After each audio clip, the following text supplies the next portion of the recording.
I will let you know when. 30 seconds.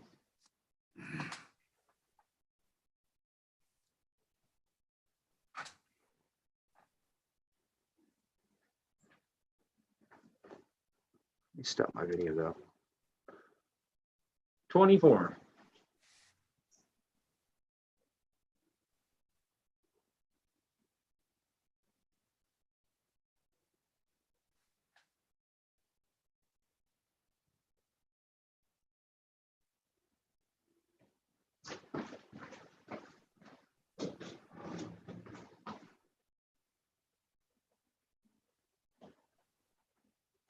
You're live. Good afternoon. This is Dyke Hendrickson, and the podcast is Life Along the Merrimack. Each Tuesday at 2 o'clock, we get together. We talk about the health and history of the Merrimack River. I live in Newburyport, and I've been a reporter for the Daily News here in town, and so frequently I like to update news reports and show news slides that I have of the river. This is 96.3 FM radio, Joppa radio, and Comcast Channel 9 on television.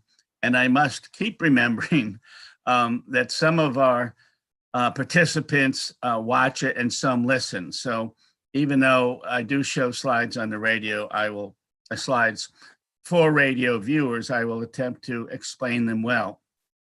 One thing exciting that's happening along the Merrimack River is the Merrimack River Watershed Council is seeking volunteers for a scientific research program.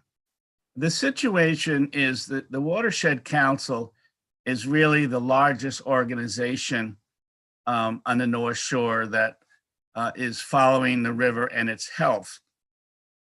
And they have decided that they need more data about the river, more data when they're trying to make the point, hey, we've got to clean up the river. When you go to Beacon Hill or you go to city council meetings, you can't just say the river is getting dirtier, not cleaner. This is true on some occasions when there are discharges from sewage treatment plants upriver. But in essence, when you go to Beacon Hill, you have to have statistics. If someone says dirty, well, what do you mean? Are you talking about bacteria? Are you talking about pesticides? Are you talking about metals? How is it dirty? How can we clean it? So the folks over at the Watershed Council are looking for volunteers who this winter and this spring will go out and test the water. By that probably means filling up some jars and making sure that that the same circumstances occur each time. If you're interested in doing that, you can go to merrimack.org, which is the site of the Watershed Council. And again, this is important because it's always been a shortcoming of environmentalists here in the North Shore that there aren't more statistics about how dirty is the river. Now, one of the things that we have picked up on, and I say we, is the majority, a large number of people, is that when there's big rainstorms or water events, we get discharges of sewage downriver. That would include sewage treatment plants in Manchester, Lawrence, Lowell, Haverhill. Down at the end of the river, Newburyport, Amesbury, and Salisbury are pretty clean. But the rivers, the sewage treatment plants upriver, they have a lot of pipes running into the sewage treatment plant. Some of the pipes are those that pick up the rain from a heavy rainstorm. So you'll have during or after a really big rainstorm, you will have the regular sewage coming in from homes, schools, and industry, but you'll also have an enormous amount of rainwater and street runoff also going into the sewage treatment plant. When the plant gets full, it has to discharge, and both the effluent and the rainwater go into the river. Now, this has been happening for several decades, and the Environmental Protection Agency knows about this. And all of those communities that I mentioned have sat down with the EPA and talked about how they're going to improve it.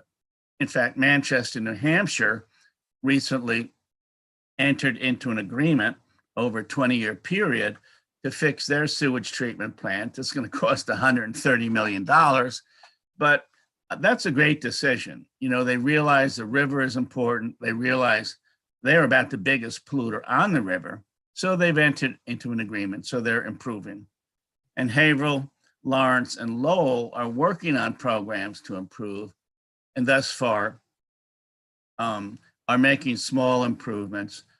There's the hope, number one, that this added research can be helpful in lobbying state folks up at Beacon Hill, and also that people will learn more about what's actually in the river. So if you're interested in doing that, you can go to merrimack.org, and there's a list of times that you can volunteer. And there's also a proviso about training. Anybody who does become a volunteer will have to train. This is only about a half an hour or an hour, and you don't need your degree in science. You don't need too much in terms of scientific background, but you do need to take a orientation course and a training course.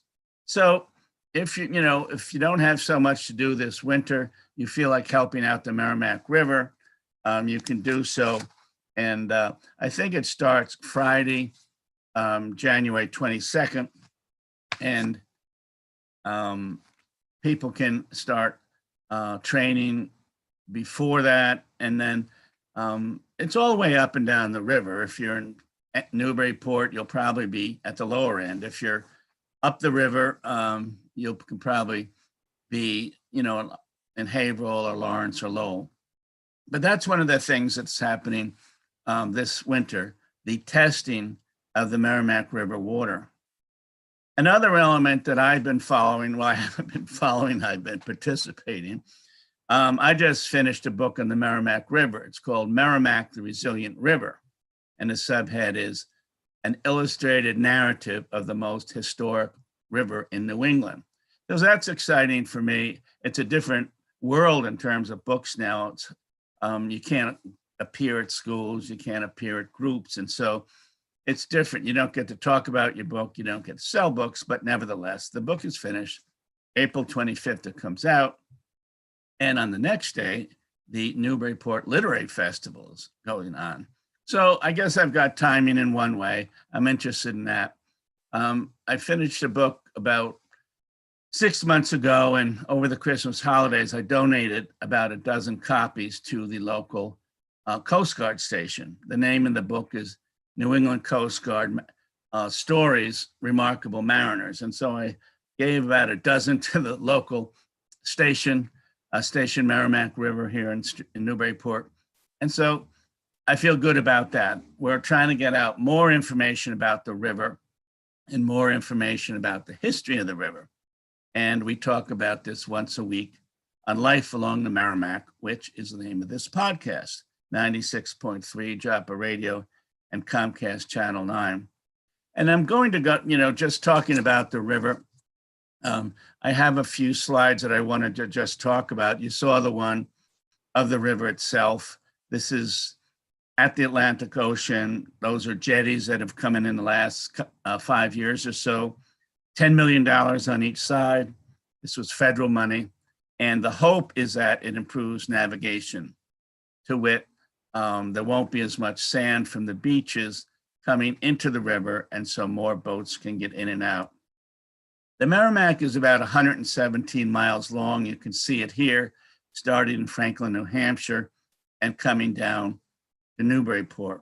Newburyport's at the end of the line, as they say, and that's one reason people on the eastern end are very concerned about a dirty river, because we have more pleasure boats than we've ever had. And, you talk to people, as I did Jared Igerman, the president of the city council here. He grew up in Newburyport in the 70s and 80s, and the river was so dirty that, kids didn't go down to play. And, if they fell in the river, they had to go run right home and take a shower. So the river's getting cleaner, and a lot of people want it that way. The community has always been a great boat building place. This is a wonderful painting about 1850 showing the river and some of the huge ships it built. This was by Richard Burke Jones, a painter here in Newburyport. He's also the city clerk. And I love this photo. This is 1893, about one of the last large ships ever built in Newburyport, because the river was so shallow that these large ships could get out of the river on high tide, but they could never come back with cargo. And for that reason, also, the local builders did not get involved in the age of steam from 1870 to 2000 or so, when some of the people were going to metal and steel ships. Newburyport really did not go in that direction because, again, the river was shallow. And here is, the beginning of a new era. This is about the 1820s, what the falls may have looked like. Industrials realized that the river had big drops. They could use hydropower to create manufacturing and mills on the river. And this is one example of it, the Pawtucket Falls in Lowell. Here's the Spigot River in Lawrence. You can see how many mills had cropped up by the end of the 19th century. And one of the largest clocks in the world is in Lawrence. It's still operative. And clocks were important then. Most mill workers did not have pocket watches, or there weren't clocks in every home. So it was good to just learn, know what time it was by looking around, but also it told people in the many mills that when their shifts were starting. This is one of the most provocative pictures I've seen. This is 1936. It is Manchester, New Hampshire. The Ameskeag Manufacturing Company, which the buildings are on the left, is right on the Merrimack River. And in 1936, one of the great floods of the century took place, not just on the Merrimack, but in the Androscoggin, the Kennebec, many rivers in Maine and Connecticut. It was an enormous flood, and this is an example. The Ameskeag Manufacturing Company was just about finished by 1936. They've gone from 1860 to the 1930s. They weren't doing much. They were undersold in other markets, and also many of the companies had gone south. So Ameskeag was just about over as a business up in New Hampshire, and this flood was a very damaging event. Again, we see the Merrimack River, and you can see the sandbar that exists. It's still there, and many pleasure boaters nowadays have to be aware that the sandbar is there. They go on the north side of the sandbar, as you can see. Last year, there were about 1,500 pleasure boats registered just in Newburyport. There's also about 500. We're all, together in Amesbury and Salisbury and Haverhill. So a lot of people like to be on the river, and newcomers, I've got to say, who come up here don't know about that sandbar, find out about it. And if they're caught on low tide, they have a long time before they can get out. The Coast Guard is a tremendous influence on the North Shore. These are vessels in Newburyport. The Coast Guard, the birthplace of the Coast Guard is actually in Newburyport in 1790. And these are several vessels at the Coast Guard station here in Newburyport. They go out in rough weather, and they have about 26 coasties here in Newburyport. The coasties don't live in the building. They have their own apartments and whatever. They can stay overnight. But the Coast Guard has been a significant influence for many, many years in Newburyport. We hear about bad times on the river. Sometimes we get the sewage overflows, but it's still a wonderful place to be. And here's a wonderful shot from Amesbury looking at Maudsley State Park. The river can be so beautiful. Maudsley is a great gift to all of us, about 480 acres in the state and the city. The state took it over in about 1985, and there's no boating off of the Maudsley per se, but you can see the beauty of the forest is still very present. Going upriver, Haverhill has made a significant comeback in recent decades. It was a mill town and a shoe town. Those things faded in the 1920s and 1930s. The river was very dirty, in large part because of these industries. But here's an example of making a comeback. On the right, there are residences and office buildings, and down in the middle, that's UMass Lowell, Northern Essex Community College. So the Merrimack is being used as a centerpiece for many communities that are making a comeback. Lowell has many offerings, and here's a National Park Service tour. It's not being given during a pandemic, of course, but you know, next summer, if it's possible, you can go up, visit the museum in Lowell, which says much about the river, how the river was used during the mill era, and then take a little cruise up and down the river. So this is an example of a nice day on the river, and hopefully we'll get back to that after the pandemic departs. The Merrimack River starts in Franklin, New Hampshire. This is very close to the start of the river. I took this picture some months ago. I went up to Franklin, New Hampshire, and came down the river. I want to say I came down in a kayak or a canoe or something, you know, jaunty like that, but I'm afraid I was taking it from bridges and areas along the side. But this is what Franklin, New Hampshire looks like. It's the start of the Merrimack River. The Merrimack is created from the Winnipesaukee Stream and the Pemmy Stream, both small rivers. They meet in Franklin, New Hampshire. And this probably looked like it was, you know, 3 or 4 centuries ago. Still a beautiful, clean river up at the top of its start. The Nashua meets the Merrimack River in Nashua, New Hampshire. And this is a good shot of, again, how pretty the river can be, how historic it is. And canoeists and kayakers come down here frequently. Manchester, New Hampshire, as we said, is one of the largest communities on the river. It is the largest, and for years it has had one of the greatest dams. It's a source of hydropower still. There are dozens of small hydropower plants. You can see this one in the back. And also, the Merrimack continues to be a source of drinking water for almost 500,000 people. Now, many communities, such as Newburyport, get their water from other areas. In Newburyport, we get it from the Artichoke. But many communities, including Lawrence and North Andover and up that way, still get drinking water from the Merrimack River. So that's another reason why people should always be aware that cleanliness of the river is very important. Of course, the river goes through scientific cleansing. The water is good.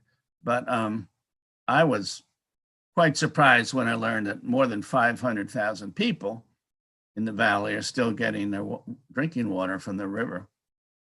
Lowell has many facets to it, and you can see Lowell here. You can see some dams on the right. There's about 5 miles of canals and dams and locks. It's a very interesting community. And, you know, in the 1820s, 1830s and beyond, science was just coming to grips with the fact that hydropower was very valuable.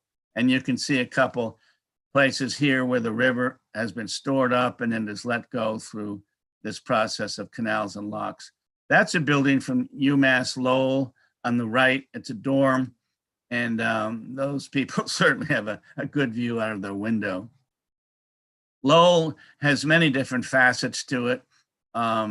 They enjoy the river. This is a bit upstream from the falls. There's some fishermen trying their luck. There's a jogger. There are people pushing baby carriages. So the Merrimack serves many, many people along the river. And again, I would mention, this is Life Along the Merrimack. I am the host of this podcast, Dyke Hendrickson. This is 96.3 FM radio, Joppa radio, and it also goes out and is archived on Comcast Channel 9. Lowell has many different facets to it. Here are some old mills. Many of them have been repurposed for schools or businesses. And one of my thoughts as I have done research in this area is textile mills that made cottons and wool and shoe shops employed thousands. But I also think that the brick making industry must have employed thousands. If you've ever gone past Lawrence on 495, or this is an example right here in Lowell, the number of bricks that were made in those days is remarkable. So that is another industry. Perhaps someone will visit that and do a history of the brick making industry. Manchester has done a good job. We talked about Damaski operation closed in the late 30s, throughout the 40s and 50s. Not much was happening. In recent years, Manchester has done a significant job in repurposing the mills. As you can see on the right, those mills are now changed into university classrooms, medical centers, restaurants, offices. And then in other parts of the city, we have large hotels, business offices. So Manchester, which was greatly valued the river for helping it become a mill city, has diversified as using many of the mills for different businesses and university studies. One of the exciting events that took place in 2019, pre-COVID, of course, was a trip by local, state, city officials. Some of them were elected officials. They were called the Voyagers, and they started in Franklin, New Hampshire, which we have discussed, and they came 117 miles downriver. Here is State Rep Jim Kelcourse in the foreground, and others are following. This is some whitewater, and sometimes out of quiet water, sometimes they were in whitewater such as this. That is Lane Glenn to his rear, who was the president of Northern Essex Community College. And Jim Kelcourse was quite a force. He must have been the largest kayaker there. He's about 6'4", he weighs about 260. I only say this because we often talk sports. He was a football player at Villanova.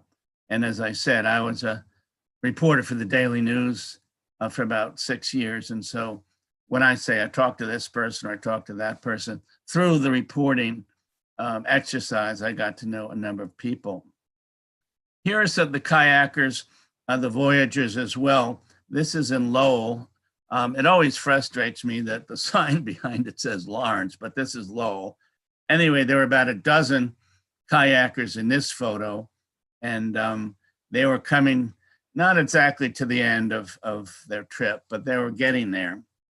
It took 4 days for them to go 117 miles.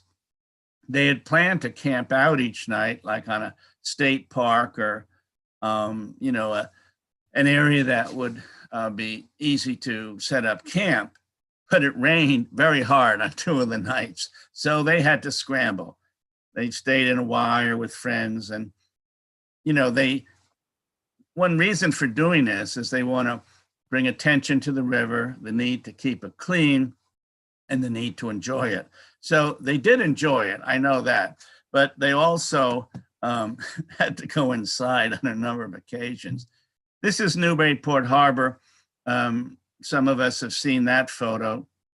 It is greatly improved over the many years. And, this is a wonderful photo that shows the boats, end of the day, and it's become quite a resource on the North Shore.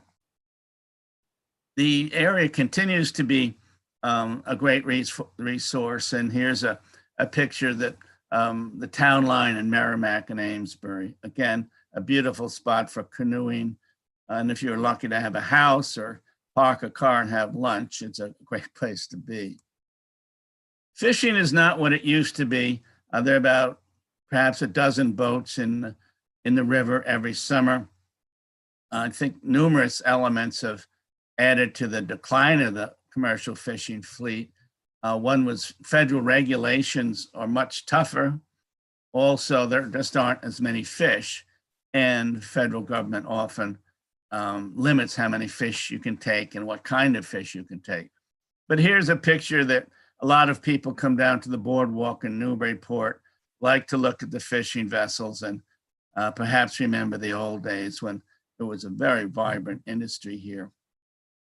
Here is a legislative journey, one might say. That's Jim Kelcourse, and in the rear, and State Senator Diana DiZoglio.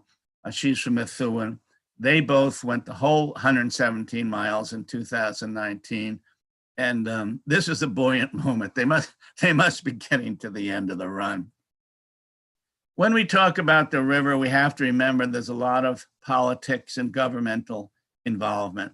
This is Ed Muskie he was a Democrat from Maine, and he was very instrumental in the Clean Water Act, which has essentially saved the Merrimack River.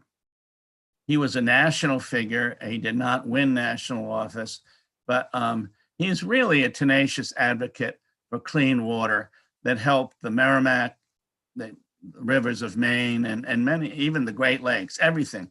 Before 1972, there was really no initiative to keep the water clean. But in 1969, 3 years earlier, the Cuyahoga River in Cleveland actually caught fire.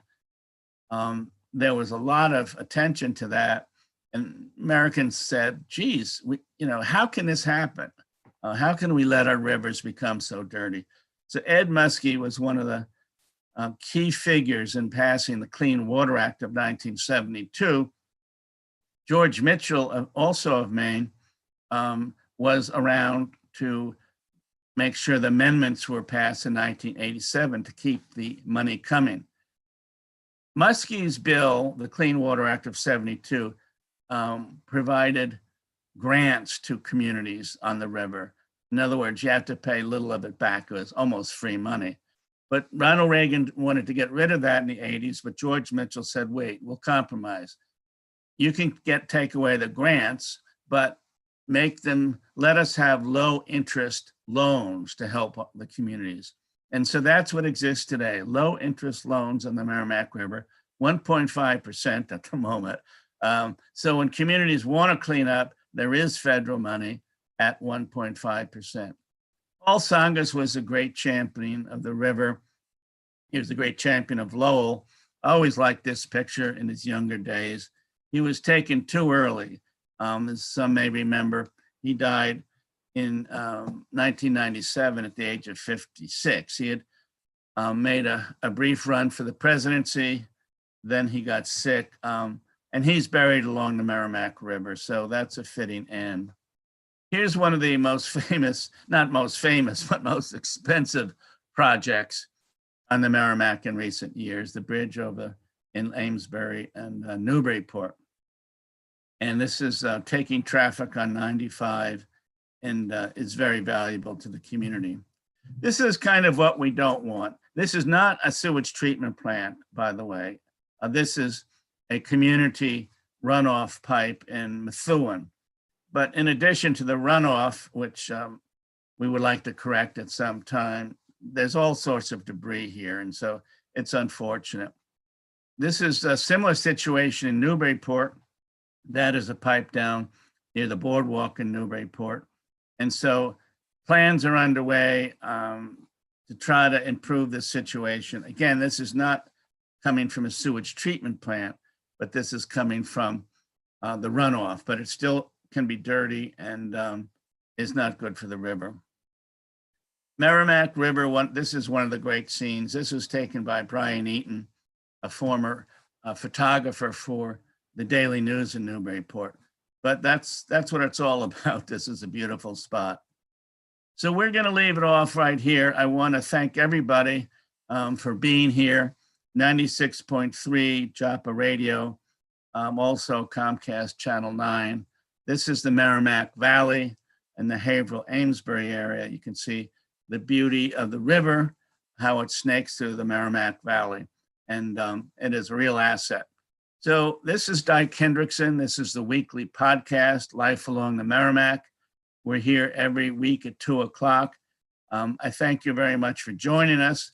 We'll be back next week when we talk about the health and the history of the Merrimack River. Thank you.